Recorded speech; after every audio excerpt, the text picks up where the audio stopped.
right now.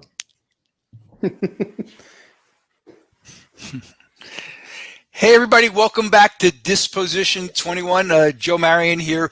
This session we're going to talk about ERP, and to be candid, when we first planned the session, I had to Google ERP because I wasn't really sure what the heck ERP was. So we're going to kind of start there with this session today. We have really two of the best ERP guys that in our industry. Bill Blagan we have Chris Johnson. I'll let you guys introduce yourselves and tell us about a little bit. Bill, start with you. Tell us about who you are and your company, please. Yeah, sure. I guess I'll be redundant and say thanks to the ASCDI like all those before me.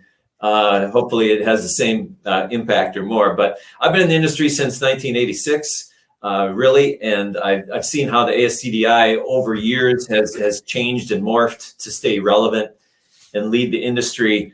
And so I'd like to thank Joe, Todd, and all the ASCDI members over the years that have recognized the need for change.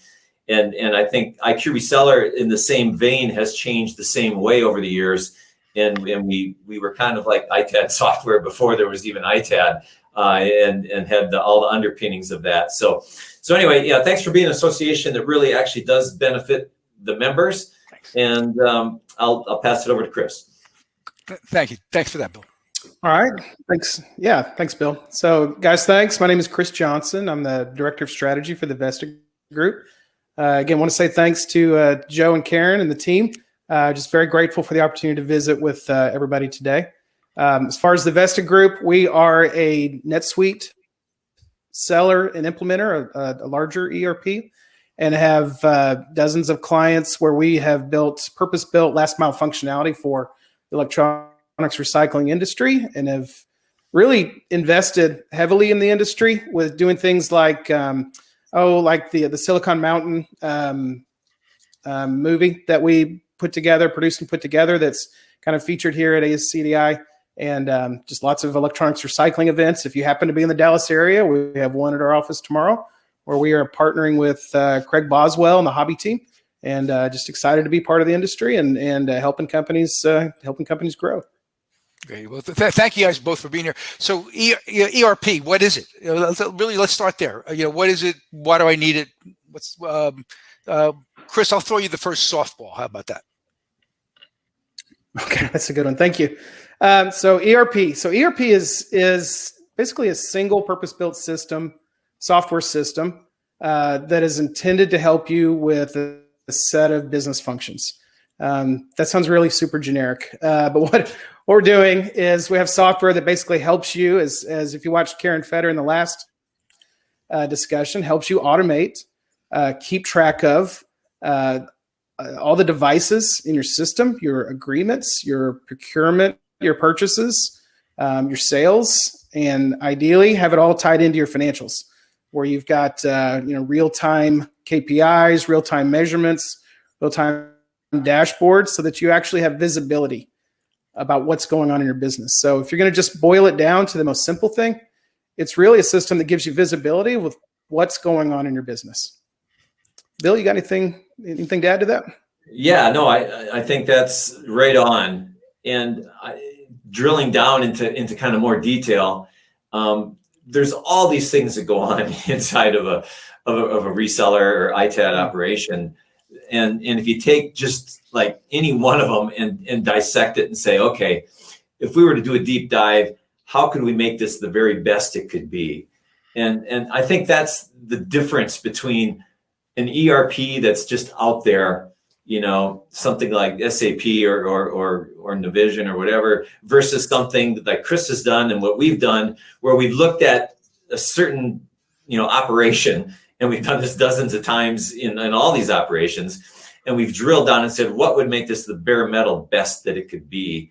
And leveraging on what Karen said about, automation from her point of view, they're doing what they can do within Blanco to automate that. But now you've got the next layer and say, okay, how do we automate that into the ERP?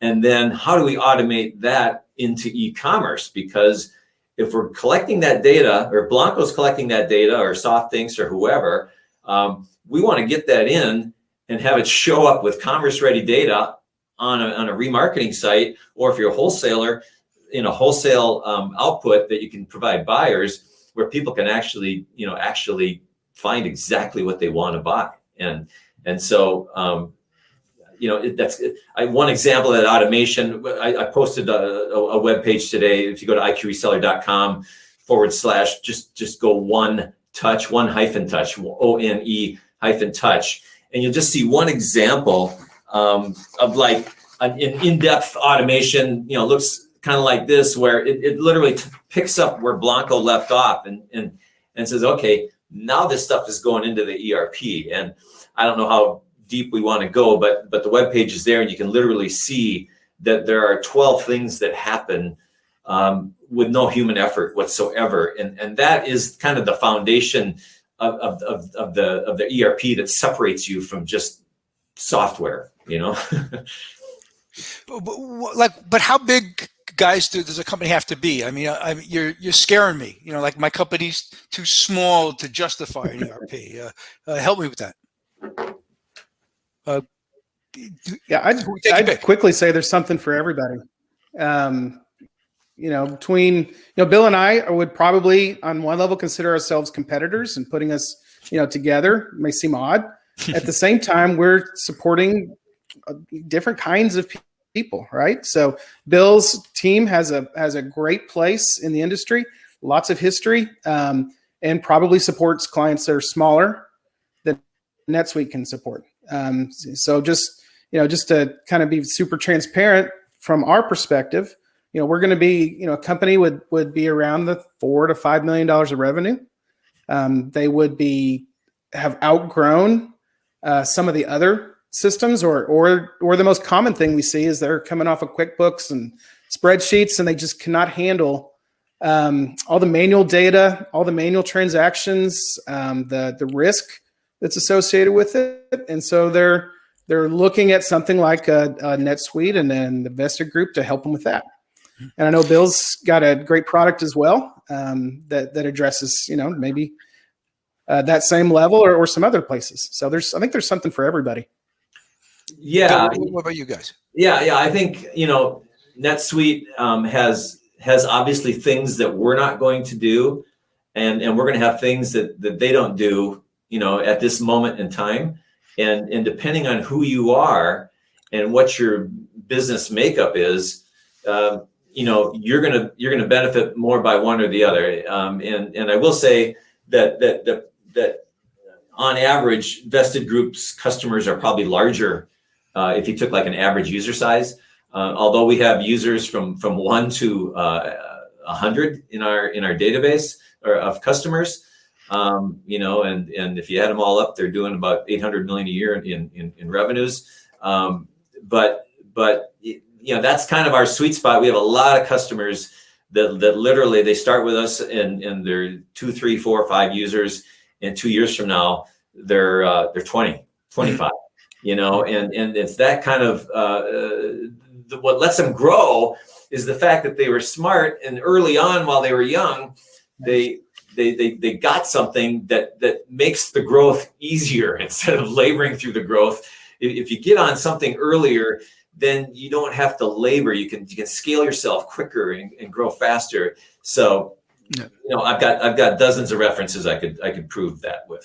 Yeah. What you guys are saying echoes what Blanco said to a large degree, and that's in our industry today, you have to do a larger volume of product in order to make the same profits you used to do. So you're pushing more stuff through the system, and so so an ERP is going to maybe automate that to some degree. What about integrations? I mean, things like ShipStation. Do your systems integrate with that kind of stuff? So that the shipping department will benefit as well as the accounting department. But Bill, take it. Yeah, absolutely. So IQ Reseller does have IQ Reseller Global Ship, which is our own shipping integration with the Postal Service in the U.S. and UPS and FedEx. And so it uses our customers' accounts and goes into the back-end databases of those places. And there's a really streamlined workflow there. There are some customers, though, that do an incredible amount of e-commerce business. And so we have integrations with ShipStation that will bring in orders from several marketplaces simultaneously, or their own website simultaneously, or with other e-commerce sites like Quipt Commerce, Magento Commerce, whatever. So yeah, that you got integrations for that, where maybe ShipStation is really specialized and really good at doing a certain thing, and so you want to leverage that ability, and they can actually create that product for a pretty low price that people can benefit from. So yeah, that's one example. But yeah, there's plenty of other ones, like maybe HubSpot, people looking for marketing automation, and Salesforce is really expensive. You can get essentially functionality that's really going to benefit you for a lot less money, with a HubSpot that's integrated into your website. And so we've got that kind of thing. So yeah, and we've got 350 API endpoints. So our customers can build any integration to anything and integrate whatever they want. And and so they can take our off-the-shelf ones or create their own. Chris, you guys, integration, APIs, how do you do it all? Yeah, we do a fair job. So NetSuite, just like Bill mentioned, has pre-built direct connections to all the parcel carriers, to many of the LTL carriers, and so that's just comes out of the box. So you're getting prices and tracking numbers and all that kind of stuff that shows up inside of NetSuite automatically as you're packing and shipping. But in addition to that, NetSuite has a very large ecosystem of pre-built apps that basically sit right on top of NetSuite.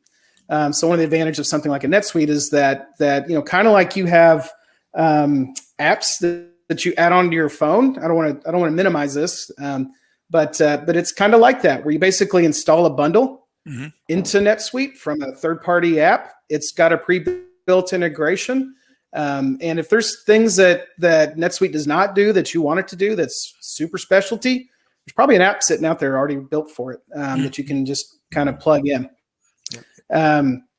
So that's available, and of course NetSuite has basically all of its data points all in open API and publicly available.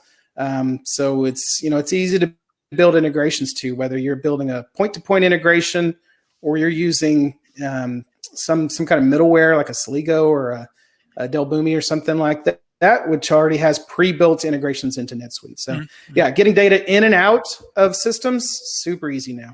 And it's really do either one of you guys mention even a few years ago? I'm sorry, I interrupted you, Chris. Go ahead. That's all right. That's right. I was going to say it's really changed just in the last 10 years or so.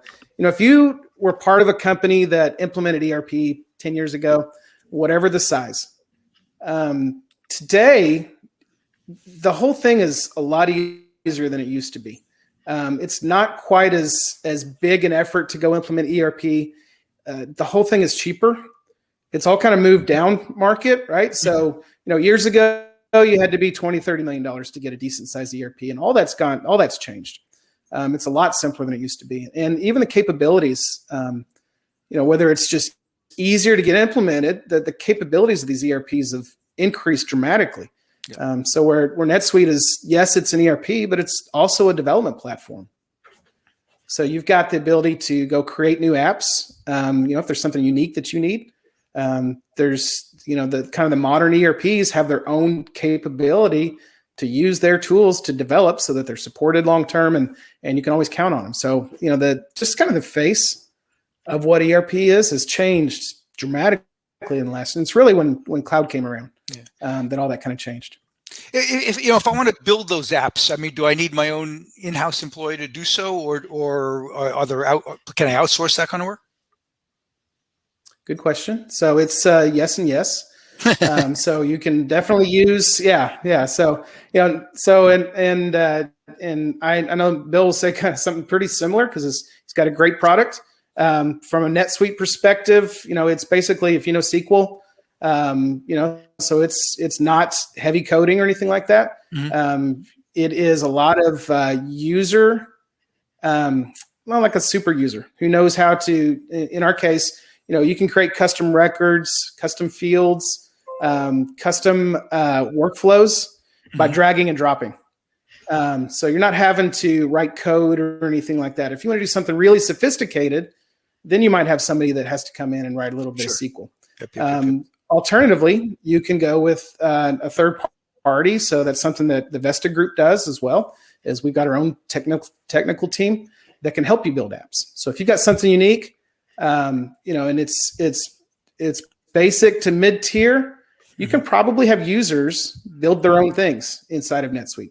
If you're going to do something super sophisticated with lots and lots of detailed workflow or something like that, well, then you're probably going to look at having your own developer or going outside and getting a third party to help. Mm-hmm. Mm-hmm.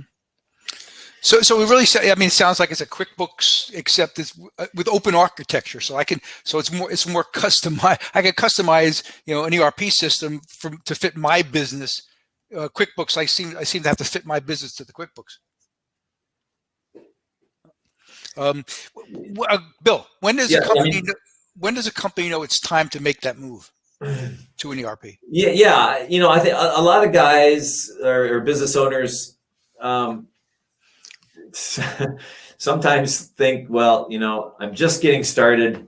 Maybe they just quit and started their own company, and they think, well, I'll wait and I'll get something, and that's kind of like really not the best plan, because like Chris said, things have gone downscale, and although that guy, one user, wouldn't maybe be a good NetSuite type customer to start with, but literally, I mean, we can put them on for $69, $79, $89 a month, and they can be up and running with less than $1,000, fully trained in and doing deals. And then it's like the layers of an onion, right? So you start off doing deals, and then maybe you want to start adding your ITAD functionality and learning how to use that. So you add that layer, and maybe you'll spend a couple hours on consulting for that, a month down the road or 2 weeks down the road, and then you want to hook up your Blanco or your SoftThinks to just fully automate and send all this stuff right into IQ Reseller. So you're never even entering a line in a PO, and you're never entering a config. It's all just going in there, and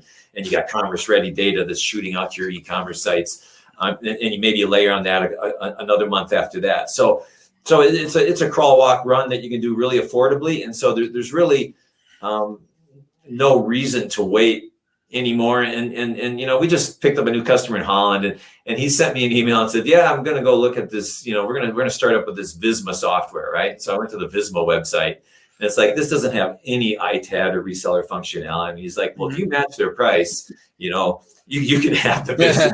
And I'm just like, whoa, you don't understand. Vismo is like a bicycle, and IQ Reseller and NetSuite are like a jet plane, right? And so yeah, you could take a bike to the ocean's edge, but you're not going to get across the ocean without the plane. So I went back to him. I said, look, if you're really serious about your business, you really just talk to some of our customers and users. And so he came back literally a couple of days later and said, yeah, send me an agreement. And because he just didn't understand, he needed to get educated. And so I think Chris is right that things have all changed, and it's come downscale, down price, easier to implement, and we can get even big companies implemented for very little money. Yeah, okay. So you can kind of crawl before you run. So you touched on the cost. Chris, you guys, similar kind of costs? I know pricing varies, but I mean, what's it going to cost me to implement it? And I do have a question for both of you too. Operational employees. Okay, there's the cost of the ERP system, but then there's got to be a cost for somebody to run the ERP system. How's all that look? Chris, let me throw it to you first. Yeah, so great question, and that's the first thing that everybody asks is, okay, what is it going to cost? I think as I mentioned earlier, two things I want to note is that one, our most common scenario when people come to us is that they're running QuickBooks and spreadsheets and maybe another point system that has their inventory and that kind of thing, and they've got all these systems they're trying to have kind of put together with with baling wire and duct tape. And it's just not working out great. And they're trying to grow, and their system is kind of keeping them from growing. So that's the most common scenario that we see.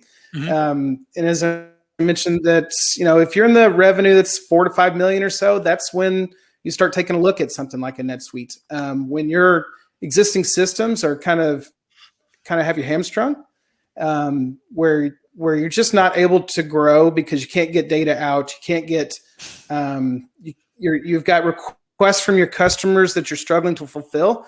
They ask you to lay your hands on a specific device, and it takes you quite a while to do that, as opposed to, doing a quick, almost like a Google search of your own data, and then pulling that up super quickly, and then laying your hands on that device or sending a report really quick. Anyway, so that's kind of where we'll see it. And yes, the way that the pricing works for NetSuite is we do have a suite price, and then there's a user price with that. So, and there's a variety of discounts depending on the size of your company and that kind of thing. That would be different. So yeah. Anyway, so $4 to $5 million range is kind of a good place to start looking. Got it. What else? What am I missing? It sounds like, with the volume of equipment that everybody's being forced to do these days, if you don't have an ERP system, you're going to go underwater, I think, just by sheer volume.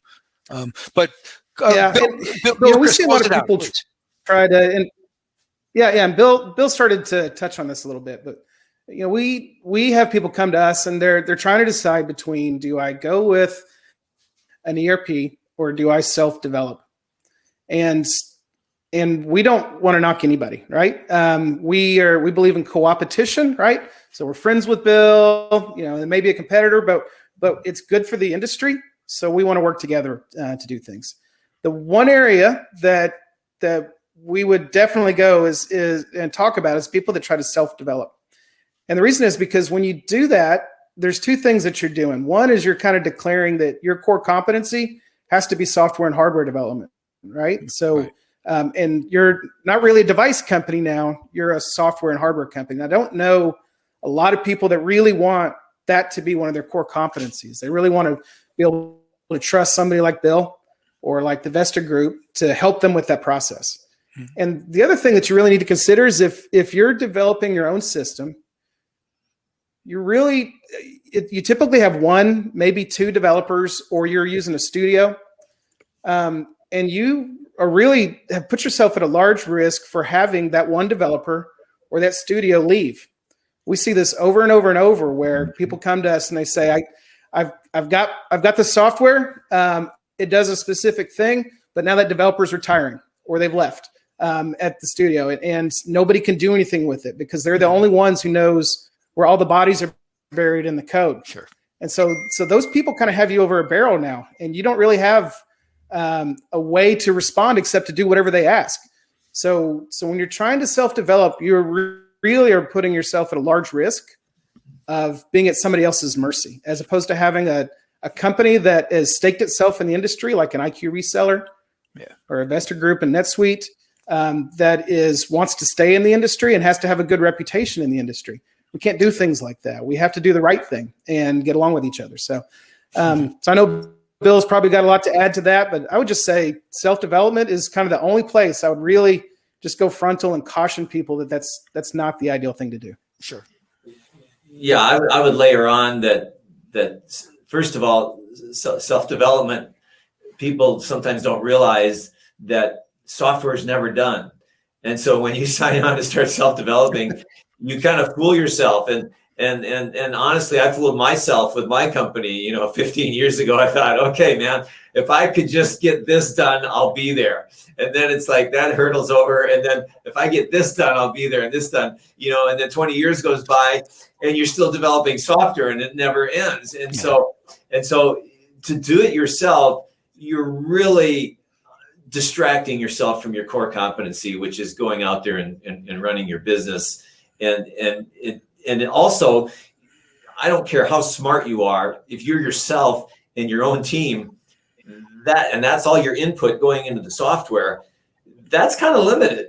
Versus if you've got thousands of users and exposure from hundreds of companies giving you feedback on what they need in the software, you're getting a whole broad range of ideas that I'm sure Chris has taken and we've taken, and we've incorporated that into a nugget of software in this platform where it all relates to each other in an intelligent, elegant way that serves a wide range of businesses. So if you're doing deployments and you're managing assets, That's going to be in there from everybody's perspective versus your own perspective. Or if it's a consignment revenue share and dealing with the cost of goods sold of that and splitting commissions, and it's just knowing what I know now, if anyone was to develop their own, I would just and hopefully there's people in here that maybe have developed their own, but I would just say, if you have, or you've tried to, you now realize the pain that incurs on you, both financial, emotional, and just stressful pain. And those often then can become the best customers for us. I know we picked up a few companies that have tried to develop their own or even add on to an existing ERP and failed or weren't happy with it. And then we picked them up. So, guys, thank you. I could talk to you all day. I mean, it's funny. I find it a very interesting subject. I find that, it's the future of where so many of our members don't have ERP systems. I mean, there's a big potential market for both you guys out there. And anyway, thank you for the insights today. We appreciate it. We're going to start the next session, which is going to be regarding Cisco licensing in 5 minutes. So at 1:45, we'll see you back on the main stage. Go grab some water, bathroom break, and we'll see you back in 5 minutes. Bill, Chris, thank you guys very much. You're wonderful. Thanks, everybody. We appreciate it. Thanks. Thanks, guys. Goodbye.